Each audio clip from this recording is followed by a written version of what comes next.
السلام علیکم ناظرین 1975 میں ایک فلم ریلیز ہوئی تھی دیوار. اس فلم میں امیتابھ بچن اور ششی کپور نے دو بھائیوں کا کریکٹر کیا تھا اور فلم کے ڈائلاگ جو ہیں یہ سلمان خان کے والد جو ہیں انہوں نے لکھے تھے، سلیم خان نے، اور جو مشہور شاعر ہیں جاوید اختر انہوں نے مل کے لکھے تھے ڈائلاگ فلم کے. فلم دو بھائیوں کی کہانی تھی. ایک بھائی جو ششی کپور ہیں وہ اپنی زندگی ایک اچھے اصولوں کے مطابق اور پاسداری سے گزارتے ہیں، جبکہ دوسرے بھائی پیسے کمانے کے لالچ میں اور ان چیزوں میں غلط کاموں کی طرف نکل جاتے ہیں اور غلط ذرائع سے جو ہے وہ پیسے کماتے ہیں. ایک سین میں جب دونوں ملتے ہیں تو امیتابھ کہتے ہیں ششی کپور سے، تمہارے پاس کیا ہے؟ میرے پاس بینک بیلنس ہے، کوٹھی ہے، گاڑی ہے، سب کچھ ہے، دولت ہے. تو ششی کپور جو ہے وہ آگے سے کہتے ہیں کہ میرے پاس ماں ہے. بات ختم ہو جاتی ہے، اس سے آگے کیا بات ہو سکتی ہے، میرے پاس ماں ہے. یہ بات تھی 1975 کی. 2019-2020 میں ہم نے دیکھا میرے پاس تم ہو. اس میں ماں نہیں تھی، نہ ہیروئن کی ماں تھی، نہ ہیرو کی ماں تھی، نہ جو سیکنڈ ہیرو تھی ہیرا مانی والے کریکٹر کی اس کی ماں تھی، نہ کسی اور کی ماں تھی. ہاں، جو فلم کی ہیروئن تھی وہی ماں تھی. ناظرین، ایک بہت عرصے کے بعد ایک ایسا ڈرامہ آیا جسے ساری دنیا نے دیکھا اور بہت پسند کیا. ایک وقت تھا کہ پی ٹی وی کے اوپر جو ڈرامے چلتے تھے ساری دنیا اس کو دیکھتی تھی اور ٹریفک رک جاتی تھی اور بہت اشتیاق سے لوگ دیکھتے تھے. پھر یہ ہوا کہ ایسے ڈرامے آنے لگے کہ بس کچھ چند خواتین گھریلو دیکھتی تھی، باقی مرد حضرات وغیرہ تو سپورٹس وغیرہ دیکھتے تھے. انہوں نے ڈرامہ وغیرہ دیکھنا بند کر دیا تھا.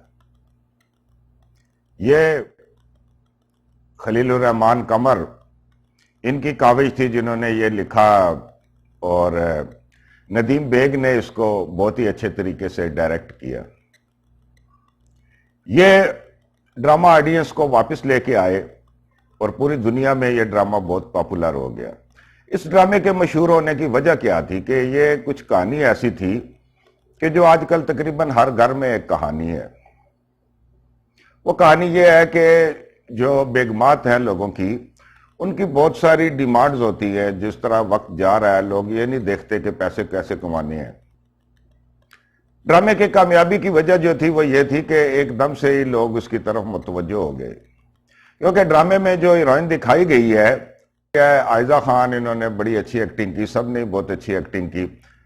وہ خاوند سے کچھ ڈیمانڈز کرتی ہیں، ایک نیکلس کی ڈیمانڈ کرتی ہیں، کپڑوں کی بات کرتی ہیں، جبکہ وہ بڑے اچھے طریقے سے اور ایمانداری سے یہ اپنے جاب کر رہا ہوتا ہے اور اس کے پاس اتنے وسائل نہیں ہوتے کہ اس کو نیکلس دلا سکے یا اچھے کپڑے دلا سکے، اور وہ مجبور ہو جاتا ہے رشوت لینے کی طرف. یہ ایک ایسا موضوع تھا جو تقریباً آج کل ہر طرف چل رہا ہے، تو لوگوں نے اس کی توجہ حاصل کی. پھر فلم میں عدنان صدیقی انٹر ہوتے ہیں. عدنان صدیقی اتنا عرصہ گزرنے کے بعد آج بھی ان کی وہی وجاہت ہے، وہی ہینڈسم نظر آتے ہیں. تو انہوں نے پیسے کا لالچ دیا اس خاتون کو، اور پیسے کے لالچ میں اس خاتون کو اپنی طرف کر لیا، اور خاتون جو تھی وہ خاوند سے اور اپنے بیٹے سے بے وفائی کرنے پہ مجبور ہو گئی. یوں جو ہے وہ کہانی آگے بڑھی. لوگ بڑے اشتیاق سے اس کھیل کو دیکھ رہے تھے. جو ڈرامہ چل رہا تھا لوگوں کا اشتیاق اور بڑھتا جا رہا تھا.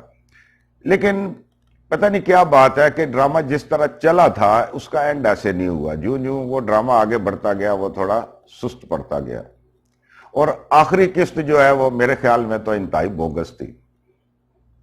آخری قسط میں انہوں نے یہ دکھایا کہ جی آخری قسط ہم سینما پہ دکھائیں گے، اور ایک بڑی قسط ہوگی، 2 گھنٹے سے زیادہ ہوگی. میں اپنی جگہ کے اوپر یہ سوچ رہا تھا کہ یہ جب سینما کے اوپر چلے گی تو اب اس کا اینڈ کیا ہوگا. ہر آدمی آپس میں ہم لوگ ڈسکس کرتے تھے کہ اس ڈرامے کا اینڈ کیا ہوگا. جب سینما کی بات آئی تو میں نے کہا یار یہ تو بہت اچھا آئیڈیا ہے ان کا. اب ڈرامہ جو ہے وہ تقریباً اختتام کے قریب ہے، اور پہلی اقساط میں ایسا ہی دکھایا جا رہا تھا کہ ہیرو کی شادی جو ہے وہ لڑکے کی جو استانی یا ہیرا مانی کا جو کریکٹر تھا اس کے ساتھ ہونے لگی ہے۔ میں اپنی جگہ کے اوپر یہ سوچ رہا تھا کہ یہ ڈرامہ جو ہے نا بہترینی صورت میں ہو سکتا ہے کہ جب یہ آخری قسط آئے تو شادی کی تیاریاں ہو رہی ہوں، ڈول ڈمکا ہو رہا ہو، گانا بجانا ہو رہا ہو، سارے خوشی خوشی اس میں شامل ہوں، اور جب ہیرو کو وہ لے کے آیا جائے تو اس کو فلیش بیک میں سارے منظر یاد آئیں، اور وہ جو یادداشت ہے اس کی وہ اس طرح اس کے اوپر حاوی ہو جائیں کہ اس کو ہارٹ اٹیک ہو جائے، اور ہیروئن کی بھی یہاں پہ انٹری ہو سکتی تھی، اور آخر میں وہ جو ہے وہ ہارٹ اٹیک سے دنیا سے چلا جائے۔ کیونکہ ہر لو اسٹوری میں یہی ہوتا ہے، جتنی بھی لو اسٹوری دیکھیں، ایر راجا، سسی پنو، یہ میوال وغیرہ ساری، اس میں آخر جو ہے ایڈ تو یہی ہوتا ہے کہ موت کا ہی سین ہوتا ہے۔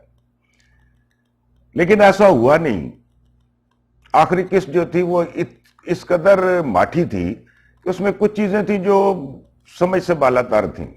مثلا جو ہیرو کا رول دکھایا گیا ہے وہ اس قدر ایک اچھا بندہ دکھایا گیا ہے کہ اس نے جب وہ اسلام آباد سے آئی بھی تو وہ موٹر سائیکل کے اوپر لینے گیا، اور اس نے کوئی بڑا شکوہ، کوئی بڑا گلہ، کوئی کچھ نہیں کیا۔ جب اس نے کہا کہ میں تمہارے پاس نہیں رہنا چاہتی تو اس نے کہا کہ ٹھیک ہے، اگر آپ نہیں رہنا چاہتی تو میں آپ کو ڈائیورس کر دوں گا، اور کوئی اس نے اس طرح نہیں کیا۔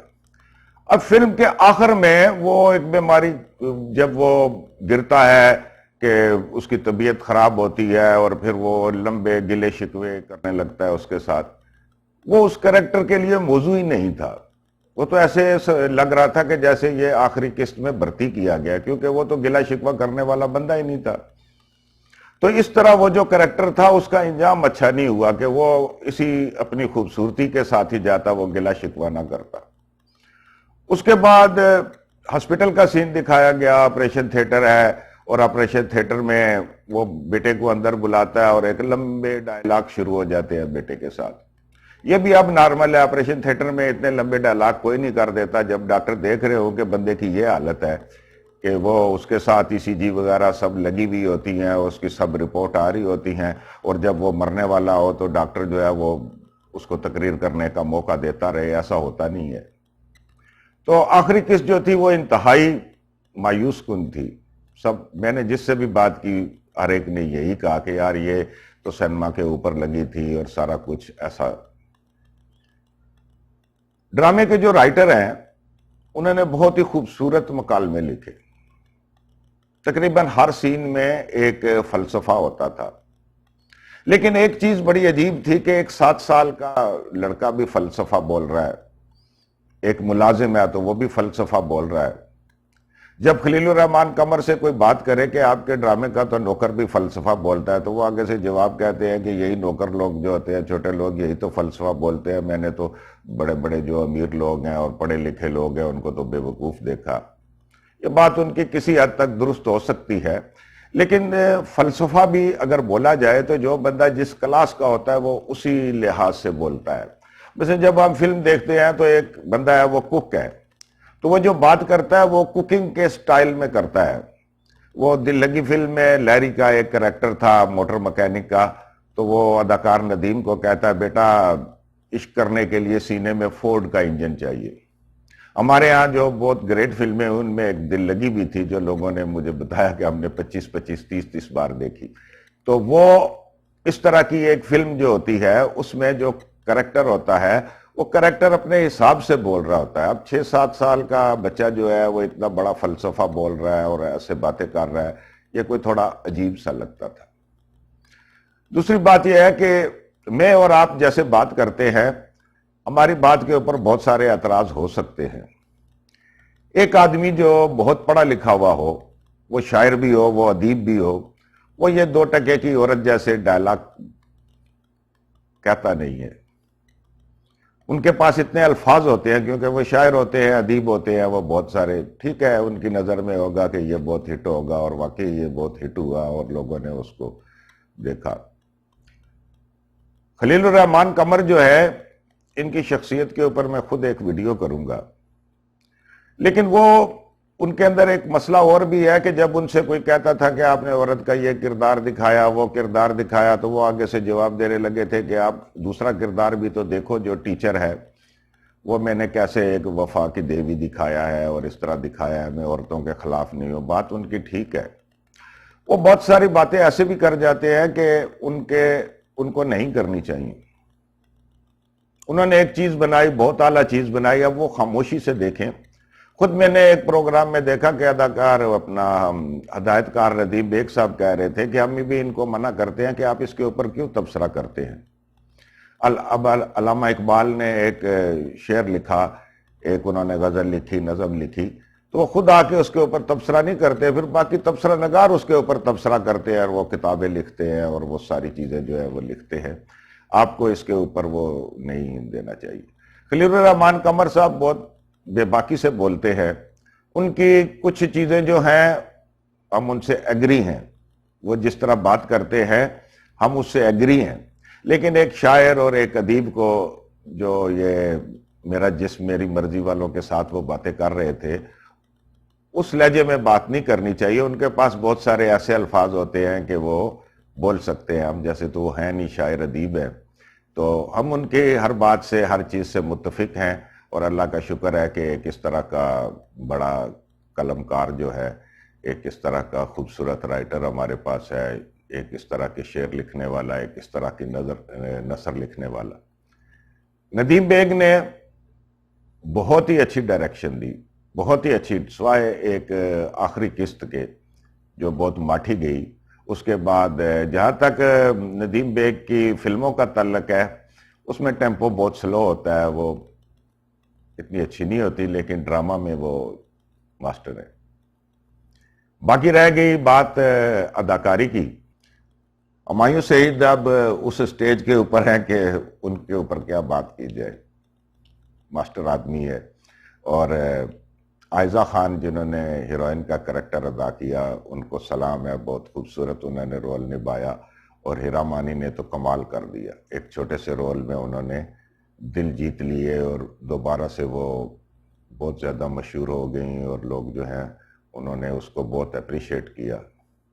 عدنان صدیقی، ہمارے ملک میں کچھ ایسے فنکار بھی ہیں جن کے اوپر ہمیں فخر ہے اور وہ بین الاقوامی طور کے اوپر مشہور ہیں، ان میں ایک عدنان صدیقی بھی ہیں، اور ابھی تک وہ جس طرح سمارٹ ہیں اور جس طرح ان کی وجاہت قائم ہے، اللہ تعالیٰ ان کو اسی طرح قائم رکھے۔